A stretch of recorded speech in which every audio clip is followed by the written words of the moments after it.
The offensive line will have to get the party started.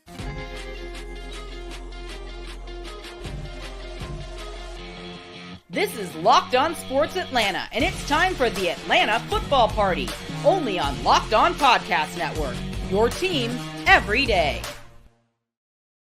Welcome into the Atlanta Football Party, your home for the best Atlanta Falcons football talk. It's local insight you can't get anywhere but right here at Locked On. I'm your host, Tenitra Batiste. Alongside me are Jarvis Davis and Aaron Freeman. Today's episode is brought to you by Game Time. Download the Game Time app, create an account, and use code LOCKEDONNFL for $20 off your first purchase. And the Atlanta Football Party is part of the Locked On Podcast Network, your team every day. Now, the Falcons defense is looking to continue what we saw them do last week, which was a solid performance, but who needs to step up this week? And we'll talk about what has us excited and confident about this team going into this matchup tonight against the Eagles, what has us concerned. But first, let's talk about what needs to happen on the other side of the ball for the Falcons to get their first W of the season. Now, guys, we know that there was a lot of anticipation in the offseason about what this Falcons offense would be able to do. We did not see anything that remotely looked like that in last week's game against the Steelers. But in all honesty, Kirk Cousins, Raheem Morris, Zach Robinson, in all their conversations with the media late last week, they did acknowledge that they knew some things did not go well and that they needed to reset. So for you, Jarvis, when you look at it, kind of breaking it down on both sides of the ball on offense, what do you feel the Falcons need to do to jumpstart the passing game? You know how sometimes when you there is a certain time that you're supposed to go to a party.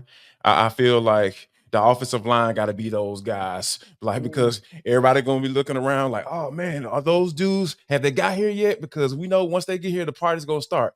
That's gonna be the offensive line this week. It's gonna have to be. They're gonna have to get this party started because here's the thing: whether or not Kirk Cousins had rust, he was hurt, and I don't footwork. I want to have any conversation about that anymore for the rest of this season.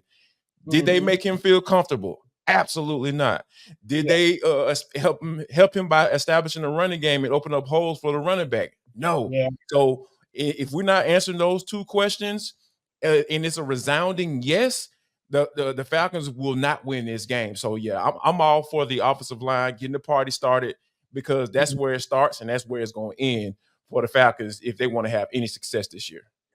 And I think that's such a great call, Jarvis, because I know we're going to talk about this, and I know there has been a lot of conversation about what Kirk Cousins did or did not do. But I'll admit, when I was looking at the injury report for this week and kind of thinking back to last week and kind of remembering who got wrecked last week and what he might need to do to step up to the plate, whether that's Caleb McGarry or whether that's somebody coming in his stead, that was my thought as well. Like O-line, you certainly owe Kirk Cousins and even to some degree the run game, because 89 yards is okay for a running back room, but not for this particular running back room and for this team and what they need them to perform. So you begin to look to see other areas where they can improve. And that was my answer to Jarvis, like O-line, you've got to step up, because that's what, to your point, the Pittsburgh Steelers O-line did when they realized, oh, we have a change under center, and we're going to need a lot out of Najee Harris. We're going to need a lot out of Jalen Warren. They gave what they were supposed to give. What about you, Aaron, in terms of the passing game? What do you need to see change? What do you need to see tonight out of this passing offense for the Falcons? I would like to see some play action passing. That would be a nice start. Be a normal NFL offense that runs some play action. Whether you want to do that under center, at a shotgun, and a pistol, don't really care what you do. You just got to do it. Get the job done. Because I think in today's NFL, play action becomes a way that you can generate those explosive plays over the middle of the field and attack the vulnerabilities of a defense like the Philadelphia Eagles, who don't necessarily have the strongest linebacker core.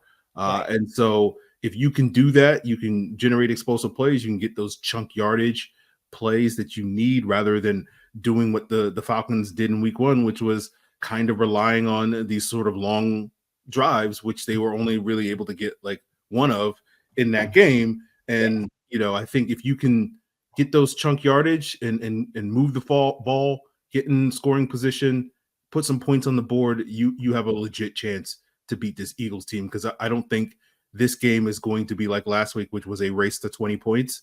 I think this game might be a race to 30 points. And so you're going to need to be able to put points on the board and just simply just running the football and dinking and dunking your way down the field. I don't think it's going to work.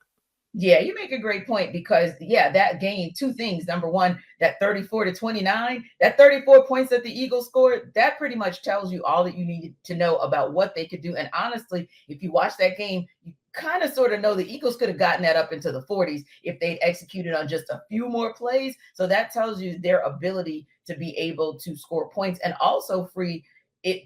They do it in a way, like you said, play action. So their running back is not just going to run over you like Najee and Jalen did. Oh, he's going to score points because you got a couple touchdowns out of Saquon Barkley, and real talk probably should have been 3 touchdowns if we're being honest. So that's something that kind of mirror what you're seeing with the Eagles in terms of productivity. If you're going to start with the run game, you're going to let that lead the pass, then at least get some play action out of it so you can get 7, because this is a week where 3 points is probably not going to get it done for you every time you get into the red zone, or God forbid you don't get in there at all. Now, let's switch. Speaking of the run game, Jarvis, solid 89 yards for the core. Not too bad, but real talk, you really do need to have a bigger impact from this run game this week. But how do you actually get that done? I'll say the offensive line, and then I added another caveat to it, this piece as well. I understand what Bijan Robinson brings to the table, but I feel like it needs to be more of a mixture, not 50-50, but it needs to be more of a mixture in getting Tyler Allgeier involved some way, because the way he was running the football, and he had some success with, he had 3 carries for 21 yards. Not bad. That's not a bad yard per average. So, and when you think about just being able to mix it up from time to time, because, Bijan Robinson is so versatile, right? You can put him, line him up in the slot or you can line him up in, and that's going to draw a lot of attention, right? People going to follow 7. So and Zach Robinson did do this last week, he had both of them in the game at the same time. So I would like to see a little bit more of that, because I'm all about, making the defense think. Like, okay, all right, they got 25 and 7 in the game. Okay, 7 is going in motion. Is it going to be a screen, or is it going to be a handoff to, a fake screen to Bijan and then hand it off to, or toss it to Tyler Allgeier, or hand it off to him? So I'm all for, throwing as much at that defense pre-snap so they can get those guys to thinking, because we know Tyler Allgeier is a one-step and run it down your neck, type running back. So I would love for him to kind of get mixed in the mix a little bit more. Yeah. And what about you, Free, in terms of the run game? What do you want to see this week to show that the Falcons not only elevate their run game, but actually get some execution, especially in the red zone? Yeah, I think building off Jarvis' point, like I want to see them diversify the run game a little bit. If that means getting Allgeier the ball a little bit, Bohr, do that. If that means, incorporating some jet sweeps and different types of looks that can get that defense guessing. Because I think if you're just going to go into Philly and be like, we're just going to straight up run it down your throat, it's like, I don't know if the Falcons can play that way. I think, that was kind of the identity that Arthur Smith wanted to instill in this team, and we just didn't see it consistently these last couple of years. We saw it a lot in 2022, where it felt like anytime they wanted to run the football, they could. And then we kind of saw defenses be able to be like, hey, we're going to stop you last year. And I think we saw moments last week where they were able to run the ball effectively, but it wasn't consistent. And I just think you have to, kind of keep defenses on their toes, kind of building on the play action point, where it's just like you have to do different things. And, we saw this team run the ball a lot last week to the left, right? And I think part of that was we're going to run away from TJ Watt, right? But like the strength of this offensive line when it comes to running football is the right side. And so I think you need to lean on Chris Lindstrom and Caleb McGarry a lot more. And if, whether it's throwing in some jet sweeps or some reverses or end arounds or whatever, just like do some different things that are going to keep the Eagles, sort of head swimming on, like, we don't really know what they're doing in the backfield, and they're doing all types of crazy stuff. And it just can't simply just boil down to, we're going to smash you in the face. I think the Falcons need to kind of lean a little bit more into, hey, we might be a little bit more of a finesse team at this point in time. And our scheme can kind of make up the difference that just straight up physicality won't necessarily be able to do. I'm with the thing. When you look at who's lined up in the middle of that defense, you're talking about Jordan Davis and Yep. Jalen Carter. Hey, and I'll take that interior defensive line versus, the Pittsburgh Steelers defensive line. Look, Cam Hayward's a little longer than two. You got Martavis Adams, then you got Keanu Benton, who's young and promising. But what Jordan Davis's strength is that run. It's definitely in the run, and then Jalen Carter is just a outer worldly type player in my eyes. So I feel like if they can catch those guys being a little soft on the edges, like you mentioned with those jet sweeps, because Huff and I was talking to I got Hugh Douglas. He's up there, and he said he get the vibe that people are calling for Bryce Huff's neck right now because he needs to play better. So I feel like there's a little bit more opportunity. Let me say that on the edge this week, because Falcons gonna have to find the deficiency in this defense and be able to get out on those edges so they can get a guy like Bijan Robinson out on the outside. And then once they get that stretch of defense, then you can kind of pound it up the middle with Tyler Allgeier once you're getting those guys running left and right. Yeah, I think that's a great call because in addition to those guys, you really kind of started to see, as we always talk about the Steelers being sort of UGA North, you saw the Eagles really bring that out last week as well. And you saw some shades of Nakobe Dean and Keely Ringo showing what they did at UGA. But I think also you guys make a great point from earlier, which is when you look at what the Falcons should actually do, Green Bay, again, gave you the blueprint as far as the run game, because for them, it wasn't just about actually eating up like 163 yards on the ground. It was the fact that they gave it for the most part to Josh Jacobs, but Emmanuel Wilson got in there when they needed him to. So yeah, if you can get a little bit more touches from Tyler Allgeier just to kind of mix it up and make this Eagles team think, I bet you can be more effective on the ground than what we saw, meaning produce results from what we saw on the ground for the Falcons last week. Now, the defense, as we said, they look pretty solid, but there's always room for improvement. We'll discuss when we take it under further review.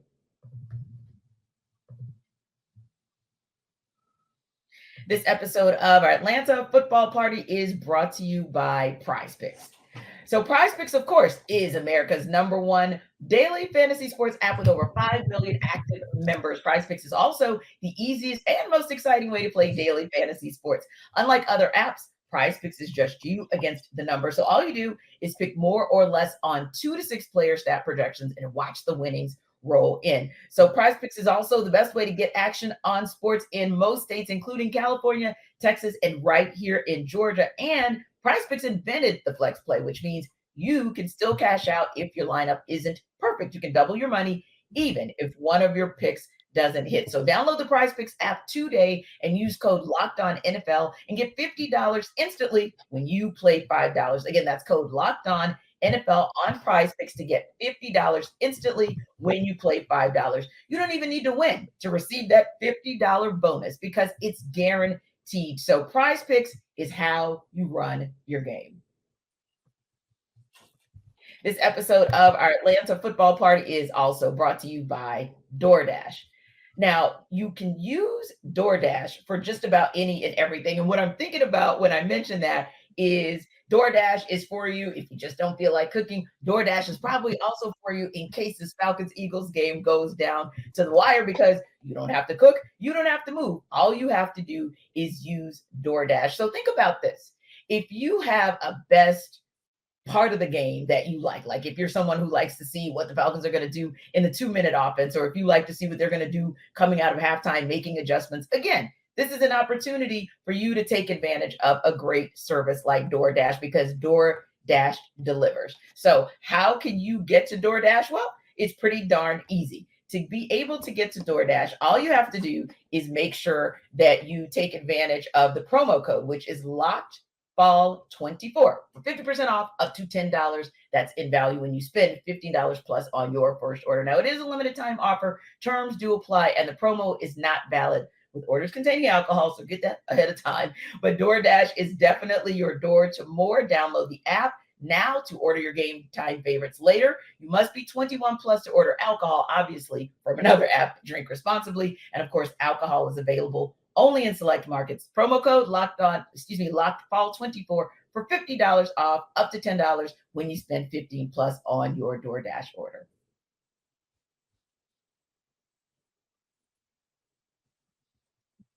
All right, Aaron. So last week we felt like, for the most part, Jimmy Lake's defense held the Steelers in check. All field goals, just 2 drives that even got inside the red zone. But there was one area where the Steelers did have success, obviously on the ground, gaining 137 yards. So what you're really looking to do is maybe stop the run or contain the run for this Eagles team that saw them gain 144 yards, just a few more, but more importantly, saw Saquon Barkley score a couple touchdowns. How does this Jimmy Lake's defense stop the Eagles and particularly keep Saquon Barkley in check this week? Well, they're going to have to do it without one of their better run defenders, Nate Landman, at the linebacker position. Yeah.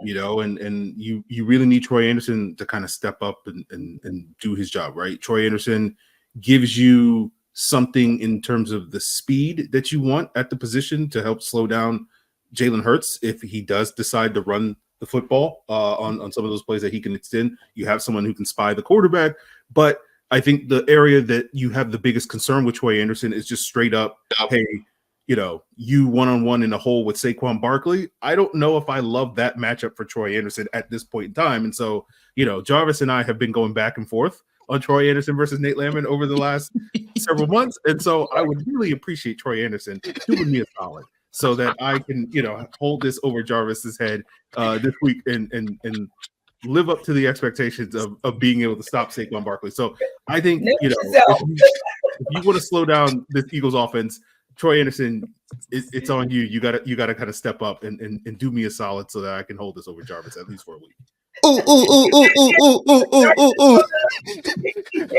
Look, I'm raising my hand for those who are listening to us on audio. I'm raising my hand like a kid who got to go to the bathroom in the kindergarten. So yeah, man. Oh, this is great.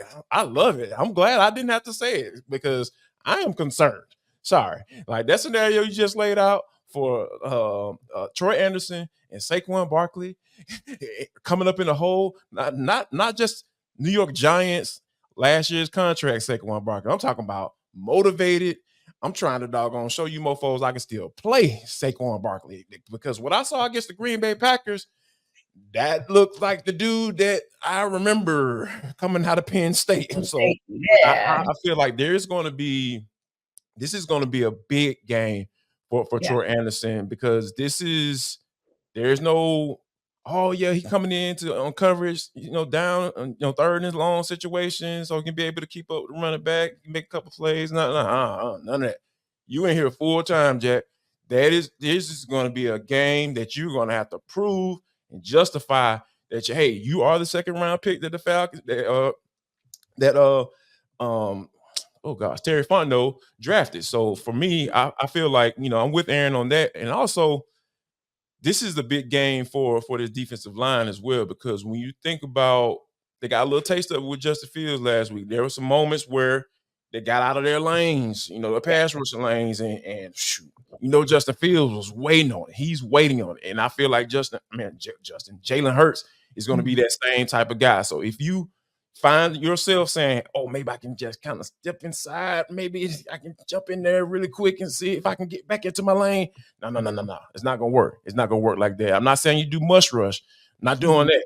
But if you coming in, you got to stay as tight as possible to your lane because Jalen Hurts will hurt you if you get outside of that outside of that pocket and be able to, especially with a guy like I know they don't have AJ Brown, but I know we'll talk about that in a little bit. But you do have Devontae Smith, and we know what he can do if he gets upfield because that scramble drill is real. Like once they see that quarterback break that pocket, they're immediately shooting upfield, and guys like AJ Terrell and Mike Hughes, they're just gonna have to be ready for it.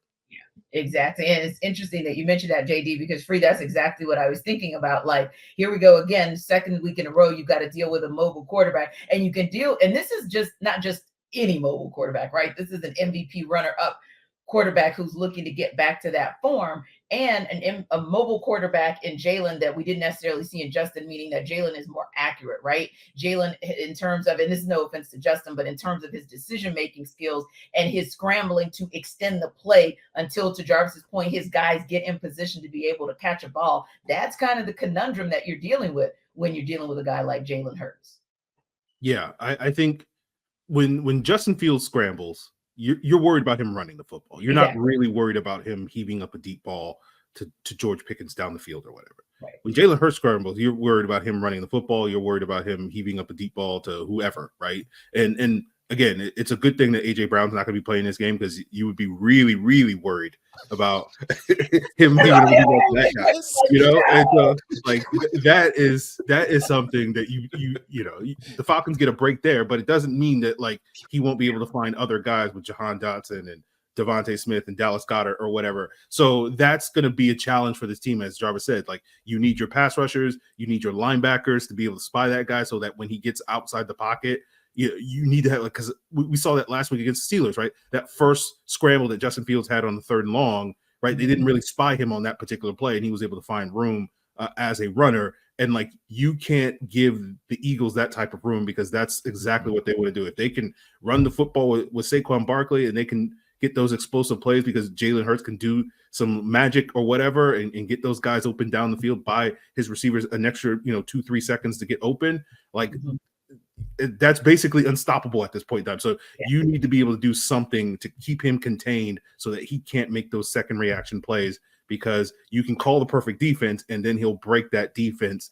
by his ability to extend plays with that. So that is going to be, to me, a much bigger challenge for this defense this week with Jalen Hurts than it was last week with Justin Fields. Yeah, real quick before we wrap up, I wanted to circle back to A.J. Brown. Of course, he's been ruled out for tonight's game, so that's quote unquote one less weapon for these Eagles. But do you guys feel that is going to that would result in a change of how Jimmy Lake approaches how he's scheming, or do you think at the end of the day it matters, but it doesn't, because to Free's point, you still have not just the wide receiver room, but Dallas Goedert, who's one of Jalen Hurts' favorite targets. Does it even matter that A.J. Brown is not there? Does it change the scheme? To be honest with you, I feel like it does matter because of the type of player that A.J. Brown is. I don't think they're going to necessarily change up the scheme. For the most part, I feel like Devontae Smith probably move into that wide receiver one, if I can put that in air quotes, but that is because when you think about, just the how dangerous both of those guys are, and the matchup of AJ Terrell and AJ Brown, it's just like, I know something changes for him. AJ Terrell, that's for sure.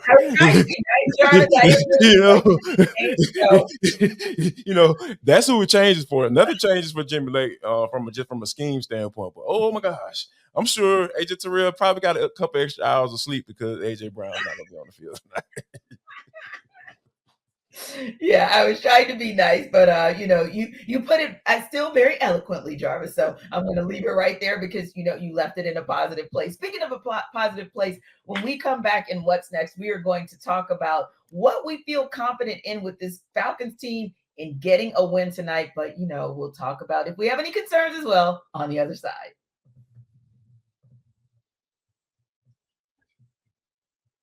This episode of our Atlanta football party is brought to you by Game Time. Game Time has a new feature called Game Time Picks that makes getting tickets for your favorite live events even easier. It filters out the fluff to show you only incredible deals on great seats, so you don't have to waste time searching through thousands of tickets. Think about this. Priority Game Time Picks is a pretty cool option as well, because it makes it easier for you to save more on sports, concerts, comedy, theater, for the exact reason I just mentioned. Also, the seat views, you can get a panoramic view from your seat in the app before you buy. They have the lowest price guarantee, or Game Time will credit your 110% of the difference. And ticket coverage means your price is covered with the most flexible customer service policy in the ticketing industry. So download the Game Time app, create an account, and use code LOCKEDONNFL for $20 off your first purchase. Now, terms do apply, but again, create an account and redeem code LOCKEDONNFL, LOCKEDON NFL for $20 off.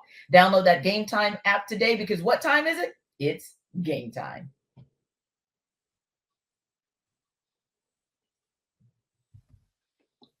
All right, guys. So going into this game, whether it's because of players who are injured or whether it's just because you think the Falcons have truly reset over this week to be prepared for these Eagles, what's one thing, Free, that makes you feel confident about this game for the Falcons tonight? Well, I think they'll be able to capitalize on some turnovers more this week. There's a better chance of that happening. I think that was a big part of Arthur Smith's game plan, and he said it after the game, which is like when you see Justin Fields' passing chart, there's this gaping hole in the middle of the defense, right? Where it's like we're just throwing it in the flat, 5 yards. We don't want to allow Jesse Bates and Justin Simmons to make a play that change the game. And I don't think Philadelphia is going to put the brakes, so much on Jalen Hurts this week as Pittsburgh did on Justin Fields this week. So I think you're going to get some opportunities over the middle of the field. Jalen Hurts, I think, has turned the ball over 8 times in his last 10 games. And so it's one of those things that I think that's going to be potentially huge for this Falcon team, because as we talked about earlier, you're going to have to be able to score points this week. And so any opportunities you're going to get in terms of positive field position, you need to be able to turn that into touchdowns. That's something that Green Bay didn't do last week. They got 3 takeaways from Jalen Hurts last week in that Eagles offense, and they only were able to get field goals each time, rather than, if they turn one of those into a touchdown, they potentially win that game. So it's one of those things where I think the Falcons are going to have to capitalize on that this week, but I think there will be opportunities for them to do so. And we'll get to see, Jesse Bates and Justin Simmons, be that great safety tandem and maybe take the ball away a couple of times tonight. Yeah. And when you get him rattled, keep him rattled, because to your point, there were 3 turnovers officially, but he actually had 4 turnovers. He just so happened to recover one of his fumbles. So, yeah, if they can kind of get him off his game, get Jalen Hurts rattled, that probably is a great opportunity for the Falcons to get the turnovers that they then need to take advantage of by scoring points. What about you, Jarvis? What makes you confident about how the Falcons will perform and potentially could win this game tonight? Because they know they can't start 0-2. Yeah. Everybody knows the percentages once you start 0-2 in the NFL. They are very slim. I think it was 6%. When you think about it from that standpoint, that's not good. And then you 0-2, and then guess who you play Sunday night? That team in the Midwest with that dude at quarterback. So I feel like, coming into this game, knowing that you missed out on the opportunity to get a win last week. I mean, as bad as that game was, they still had an opportunity to win that doggone game last week. So I feel like with that mindset coming in, knowing they can't go 0-2, and then I think Aaron brought up something that kind of made me think about something as well. With Justin Simmons, I feel like using that game as his type preseason game, because like we said, we saw him come on later in that game, and I feel like Matthew Judon did the same. Start off a little slow, little kind of, reactionary. Wasn't all that great. But, that second half, we saw him kind of pick things up. So I feel like with those 2 guys, I feel like they have an opportunity to really make some noise in their first official non-preseason warm-up type game. I feel like those are the couple of guys that I'll be looking to make some plays tonight that I feel like they'll help the Falcons get a win for sure. Yeah, and you also want to be careful, because I don't think anybody thought we would be talking about both the New Orleans Saints and the Tampa Bay Buccaneers being 2-0 at this point, and the dominant way in which the Saints are 2-0. It does kind of make you look over your shoulder a little bit, like Falcons, at least to stay in the front half of the season, at least to kind of stay in that conversation. Go ahead and get a W now, so that you can take a little bit of that pressure off, as these 2 teams look like they've looked the past couple of weeks, especially, like I said, at their rival. I text Aaron. I don't think he texted me back because I knew I know he didn't want to talk about it. I don't want to think about this. Look, I took it as you don't want to talk about how good the Saints look. And trust me, I didn't either. But it's kind of hard to ignore when they're dropping 40 burgers on people like it ain't no tomorrow. Especially not necessarily the Carolina.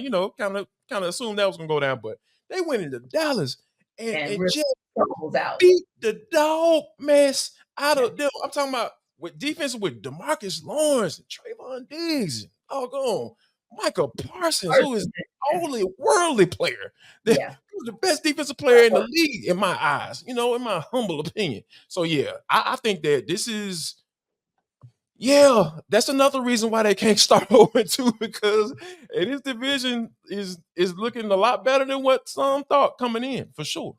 And you definitely don't want to do that when you start looking at if you get into a tiebreaker situation and it could come down to who you beat or who you didn't beat, or even if you both beat the same teams, what was the point differential? All of those things start mattering if it starts to get tight as the season wears on in the NFC South. Now, real talk, obviously going into the link is nothing to play with. So what is your concern about the Falcons in this game tonight? Oh, for me, it's just basically doing what they did last week, which is just like, this is it. This is the plan. Like, this is what we're doing. Like, like we're still knocking the rust off. Like, this is what we're doing. So like, to me, that's my main concern at this point in time. Like, I'm trying to give them a fresh start. I'm trying to be like, okay, week 1 didn't go the way we wanted. This is a new week. Let's see what you got. I'm trying not to hold it against them, but there is sort of that lingering doubt of like, if we get off to the slow start or whatever and struggles this week, it's like, oh, we're doing this again. So I'm trying to give them a fresh start, but like they need to kind of treat like this is like, oh, this is our season opener. Let's put our best foot forward. We had an extra day to prepare. We're going up against a really good football team. We got to go on the road, all that sort of thing. So like, that's my main concern at this point in time is like, they're not treating this game with, I think the gravitas that Jarvis is talking about, where they need to come away with a win. Yeah, because it's one of those, JD, where it's not so much that we would call it a must win, kind of feels a little dramatic at this early point in the season. But what's like that level right below must win? Is it like, how you go must have, nice to have, it's okay to have? Maybe this is like right there at nice to have, kind of not must have, must win, but right there, maybe, guys. It's almost like you get called into the principal office and, you know what type of student you are. And you get that phone call, to, hey, the principal wants to meet with you. Like, okay. And then you start going through all your mind, like, okay, what is all this about? And then you get in there and the principal like, oh, yeah, I just want to talk to you about, I've been noticing, you've been doing a pretty good job. So it's kind of like, hey, how bad you've been. But, after this game, this needs to be a call to the principal office saying, you know what? Even though y'all stuck it up that first game, man, I like the showing that y'all came out. Y'all able to pull out a win in the last few seconds. And that showed me, I like that improvement that you've been showing. So, yeah, hopefully they get called to the principal office on the football party on Monday. And we can say, you know what? Good job, Falcons. I like the improvement. Hey, let's kind of move on to next week because the Falcons got another big one on another primetime game. And can we have a good showing in the primetime game? Can we not confirm all the thoughts and feels that people have about this team, regardless of what the roster looks like? And say, like, oh man, the Falcons, they actually look all right, against the Eagles. Exactly. That's where I'm at with it. Yeah, Free. I don't want them in your principal's office tonight for Locked On Falcons post game or in your principal's office for Locked On Falcons podcast, because I know you are going to be ready to give them the business if they don't show up in Philly tonight. Anyway, guys, thanks to our everydayers for making the Atlanta football party your first listen of the day. Be sure to stop by Locked On Falcons for your second listen, and be sure to like and subscribe to our YouTube channel. We're free and available wherever you download your podcasts. We'll see you tomorrow on the Atlanta Football Party Dogs Edition, but we want to see you tonight as well on our Locked On Falcons postcast.